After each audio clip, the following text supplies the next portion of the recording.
Assalamualaikum kawan-kawan. Hari ini sekolah saya mengadakan kejohanan olahraga peringkat sekolah Durian Borong 2025. Untuk pengetahuan kawan-kawan, kejohanan olahraga peringkat sekolah kebangsaan Durian Borong diadakan setiap tahun. Assalamualaikum kawan-kawan, bersama saya Tuan Guru Besar SK Durian Borong, Ustaz Rashidi bin Abdullah Elais Muhammad. Ustaz, izinkan saya tanyakan soalan tentang kejohanan olahraga tahun ini. Okey, boleh silakan. Pada pendapat Ustaz, pada tahun kejohanan olahraga tahun ini, apakah yang rasa menarik pada kejohanan olahraga tahun ini? Okay, Assalamualaikum warahmatullahi wabarakatuh. Alhamdulillah, terima kasih kepada anak wartawan kita, wartawan cilik kita. Jadi Alhamdulillah tak rasa tahun ini, tahun 2025 ini, kejohanan olahraga di sekolah kita sangat membanggakan lah, agak cemerlang.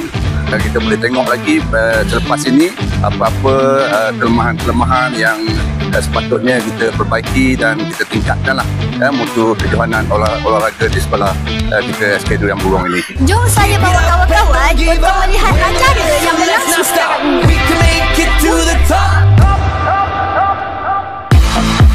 Melangkah dengan gagah menuju medan wira, semangat yakin. Ini ialah acara lepas tahun perempuan.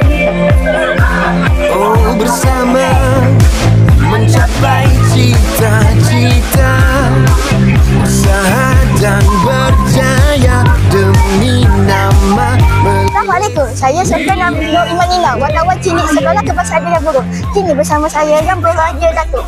Datuk, izinkan saya tanya beberapa soalan. Ya, boleh. Apakah pandangan yang berbahagia Datuk mengenai penganjuran kejohanan sukan peringkat sekolah kami?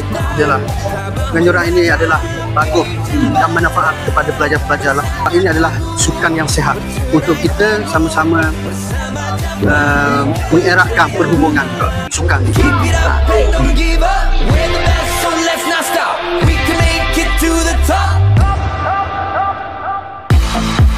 Melangkah dengan gagah.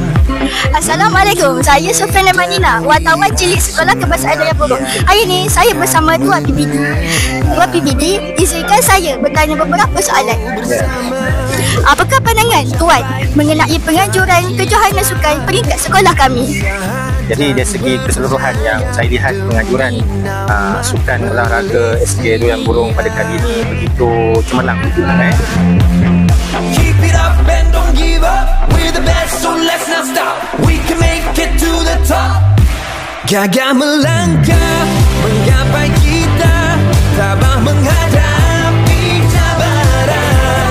Bersatu teguh, bercerai roboh, bersama capai kejayaan. Keep it up and don't give up. We're the best, so let's not stop.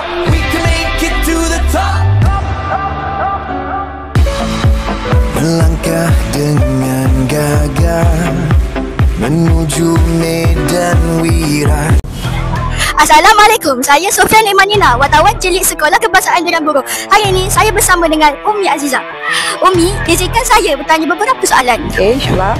Apakah pandangan Umi Azizah mengenai penganjuran kejohanan sukan peringkat sekolah kami? Okay, Alhamdulillah, dari sudut BIBKS, sukan sekolah amat digalakkanlah untuk setiap sekolah mengadakan dalam mewujudkan kerjasama antara guru-guru, pihak sekolah dan juga ibu bapa, serta boleh melihat kecemerlangan dan juga dari sudut pencapaian pelajar-pelajar dalam olahraga.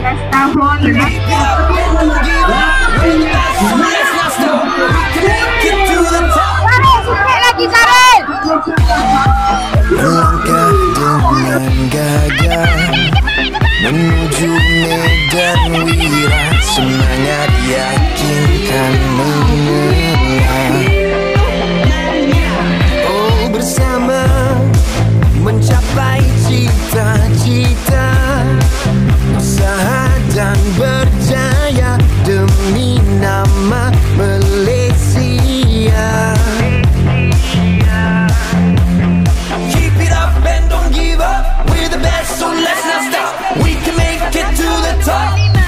Gagah melangkah menggapai kita, tabah menghadap